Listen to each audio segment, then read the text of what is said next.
আমরা পারিবারিক এবং সামাজিকভাবে দুর্বল হয়ে গড়ে উঠি। দুর্বলের প্রথম ধাপ হিসেবে আমরা কাউকে না বলতে পারি না। না বলতে পারাটা খুবই গুরুত্বপূর্ণ। আপনি কোনো কাজ পছন্দ করেন না, আপনার সামনে সেই কাজগুলো সর্বদাই হচ্ছে। আপনি সেই কাজকে কখনো না বলতে পারছেন না। তার মানে এটা আপনি একটা দুর্বল মানুষের লক্ষণ হিসেবে ধরে নেন। আর আপনি যদি এটা করে থাকেন তাহলে আপনি অবশ্যই দুর্বল। আর দ্বিতীয় নম্বরে থাকে সমাজের মানুষ কি বলবে, লোকে কি বলবে। লোকে কি বলবে এটা ভেবেই আমরা সর্বদাই একটা জিনিস এড়িয়ে চলি। যে কোনো আমার পছন্দের কাজ আমি করতে পারি না। আমি যখন প্রথম ভিডিও বানানো শুরু করি তখন লোকে কি বলবে এই কথা ভেবেই ভাই বিশ্বাস করেন 2 থেকে 3 বছর অতিক্রম করে ফেলছি, তাও আমি এইভাবে ভিডিও মানে আমার ভিডিও নর্মাল, তারপর এই ভিডিওটা শুরু করতে আমি পারিনি। লোকে কি বলবে বলে এটা আমার ভেতরেও ছিল। ভাই আপনি এখন থেকেই শুরু করেন, আপনার মধ্যে যে কোনো প্রতিভা যে কোনোভাবে বিকশিত হইতে পারে, তাহলে আপনি সেটা সেভাবে শুরু করেন। হয়তোবা ভিডিওর মাধ্যমে না হোক, আপনার কথার মাধ্যমে হোক, কিংবা আপনার কাজের মাধ্যমে হোক, যে জিনিসটাতে আপনি আনন্দ পান, আপনার ভালো লাগে, সেই জিনিসটা আপনি করেন। লোকে কি বলবে এটা ভাই, লোকে তো অনেক কিছুই বলে, ভাববার চিন্তার কোনো বিষয়ই না। দুর্বল মানুষের 3 নম্বর লক্ষণ হলো কারোর চোখে চোখ রেখে সে কথা বলতে পারে না। কারোর চোখে সে চোখ রেখে কথা বলতে পারবেই না। যে দুর্বল সে সর্বদাই ভয় পায় যে লোকে আমাকে কি বলবে, এটা করলে আমার কি হবে, ওইটা করলে কি হবে, ওইটা ওখানে গেলে কি হবে, সে ওর সঙ্গে কথা বলতে গেলে ও আমাকে কি বলবে।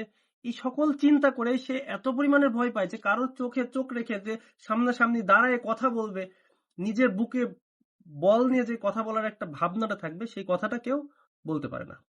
4 নম্বরে দুর্বল মানুষ নিজেকে কখনোই নিজে কন্ট্রোল করতে পারে না।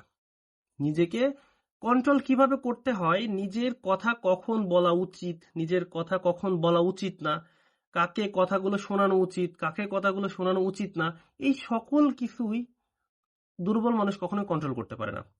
হয়তোবা তার কোনো ধমকে, কারোর ধমকে সে হচ্ছে কোনো কথা বলে ফেলে, কিংবা কারোর ধমকের কারণে কোনো কথা লুকায় রাখতে পারে না। এরকম বিভিন্ন সমস্যা হয় দুর্বল মানুষের ক্ষেত্রে। এখন আপনি চিন্তা করেন আপনি দুর্বল নাকি সবল। আপনি কখনো ভাই দুর্বল হয়েন না। দুর্বল মানুষকে কখনোই কেউ ভালো চোখে দেখে না, সবসময় তাকে সহানুভূতির চোখেই দেখে।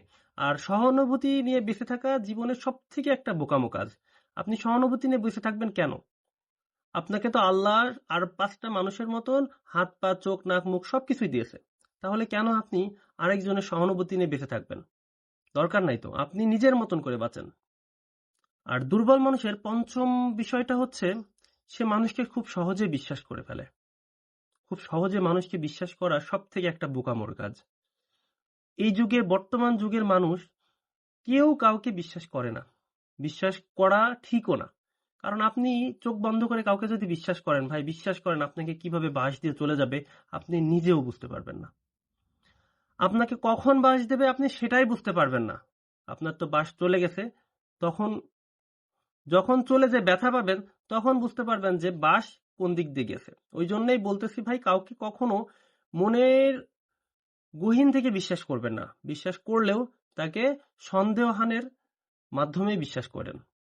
তাহলে হয়তোবা একটা সময় এখন যে জিনিসটা নিয়ে পস্তাচ্ছেন, কিছুদিন পরে কিংবা কয়েক বছর পরে কিন্তু এই বিষয়টা নিয়ে পস্তানো লাগবে না, মানুষকে যদি ঠিকঠাক মতন বিশ্বাস করেন। আর বিশেষ করে আপনি কখনো দুর্বল হয়ে জীবনযাপন করেন না।